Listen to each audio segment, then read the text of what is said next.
This was my first time going to Urbana as well.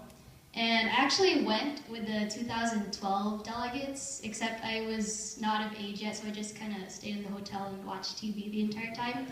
But I'm really thankful that I was able to go this year. And like Nicole, I was also hesitant because I wasn't sure if God was calling me to missions, because that is a big thing, like obeying the Great Commission. But as I got there, it was just, I could feel this whole wave of energy, because you're in the same arena as 16,000 plus college students who are on fire for Him. And that kind of made me think about, where does God want to direct me with my major, not only with my major, but in the rest of my life. And a lot of things happened over the week, and I just allowed God to move in me, and I saw Him work not only in my life, but in the lives of other people. And at Urbana, there were over 600 people that accepted Christ for the first time. And that just reminded me that we do have a job to do, which is to share the gospel with all nations. And I think the most impactful night for me was the night that we prayed for the persecuted church. As you know, North Korea is like the #1 most oppressed country in the nation, along with Iraq, Syria, Iran, Somalia, and all those other countries on the World Watchers list. And it was really amazing because they opened up the arena floor to anyone who wanted to pray for these countries. And as they opened up the invitation, the whole arena filled in probably less than 5 minutes.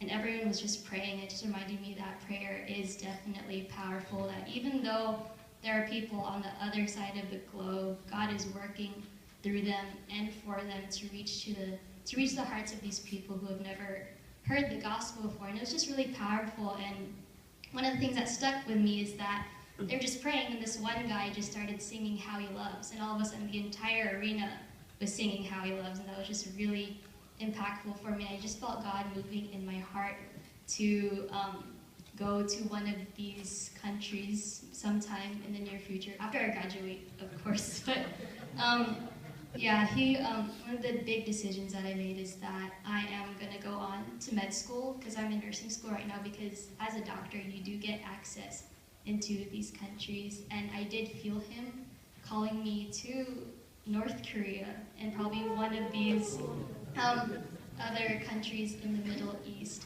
But it was definitely scary for me. I was like, God, are you sure? But then it was definitely God speaking. And as you saw, there were 2 great speakers, David Platt and Francis Chan. And they were really amazing, because I've never heard them or seen them live ever before, so that was really exciting. And 2 of the things that David Platt said that really stuck with me was, one, you can't have a heart for missions unless you have a heart for Christ. Because people do it backwards. They think they have a heart for missions, but they really don't have a heart for Christ. And missions is an outpouring of your love for Christ. So that really kind of made me step back and look at my relationship with God first. Another thing that I got from one of the seminars was that God doesn't call the equipped, He equips the called. So all you have to do is say yes when He asks to send you. And I just went to a lot of these amazing seminars on like Islam and the LGBTQ community, and that just kind of opened my eyes to the reality that we are living in today. Like these days, it is getting harder to become a Christian and to like really live your faith openly. But just being with these 16,000 plus college students kind of just encouraged me to really not diminish that fire inside of me, that we do have a job to reach out to the nations. And for the young people, I would definitely recommend this. It was life-changing. Like Camp Fusion is kind of like the first step, and then Urbana is like the answer to, oh, what do I do next with my life?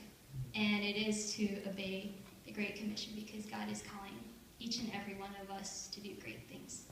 So yeah, thank you.